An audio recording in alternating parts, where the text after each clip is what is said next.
Это далеко не первая встреча жильцов общежитий по проспекту Базоркина с местными властями. Фатима Баркинхоева долгожданные квадратные метры, как и ее некоторые соседи, получила в доме номер 17 по той же улице в рамках программы переселения граждан из аварийного жилищного фонда республики в 2013-2015 годах.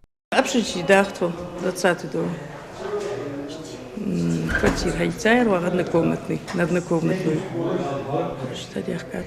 Квартира Мыча Хайцаева, молодой. 17-й дом. Хайцаева, однокомнатный, на однокомнатную дарена.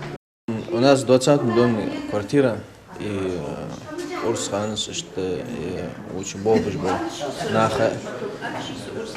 Бол хабыжим бьешь бадряч. Квартира хотелось бы просто цацик язык сабры здесь проявить есть язык сабр терпение ханяч. So сразу же дороги хамвашта дуал цуч. Тухан хайни квартир 20 доме квартира хайчик проживать да, но квартира хайни третьем этаже двухкомнатная квартира хайни 17 доме 105 массиве. Хоз нормальная квартира обустроенные там пешк хамлат ванны. Все есть там, но удовольствие в квартире.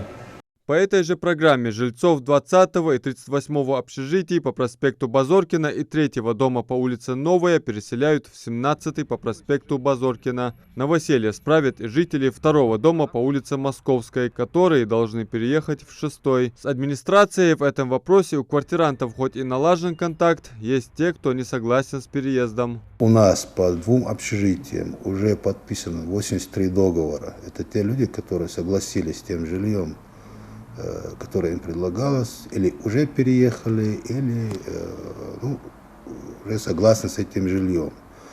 Потом, на сегодняшний день, уже за последний месяц, у нас работает штаб в администрации, определены сотрудники конкретные, которые занимаются именно приемом граждан. У нас на приеме и на телефонном разговоре было уже более 90 семей. Из всей этой группы людей и с инвалидностью, и многодетные семьи, а мы в первой категории сейчас определяем именно этих людей, уже образовалась такая группа из 35 семей. Мы их разбили по категориям, и это те люди, которые в первую очередь получат жилье, которое соответствует всем нормам жилищного законодательства.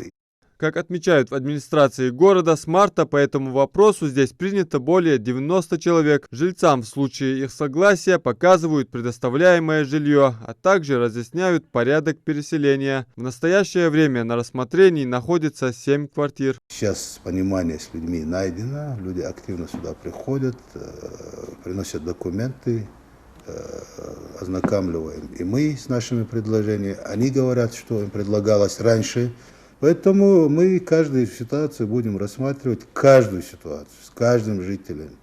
Будем рассматривать индивидуально и решать вопрос именно индивидуально. Не коллективно, а именно к каждому будем подходить, смотреть, в каких условиях он живет, что ему предлагалось, что мы ему сейчас можем предложить.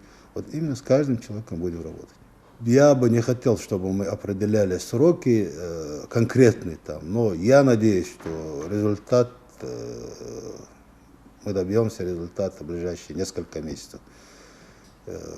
Разрешим ситуацию, скорее всего, со всеми жителями общежития. Некоторые наотрез отказываются переезжать на новое место, не согласны с условиями. К примеру, в квартиру типа студии отказалась заселяться семья, и их можно понять. По словам мэра, в этом вопросе нужно учитывать и особенности нашего менталитета, и работа будет идти дальше. Адам Мережков, Магомед Шаухалов, Новости 24.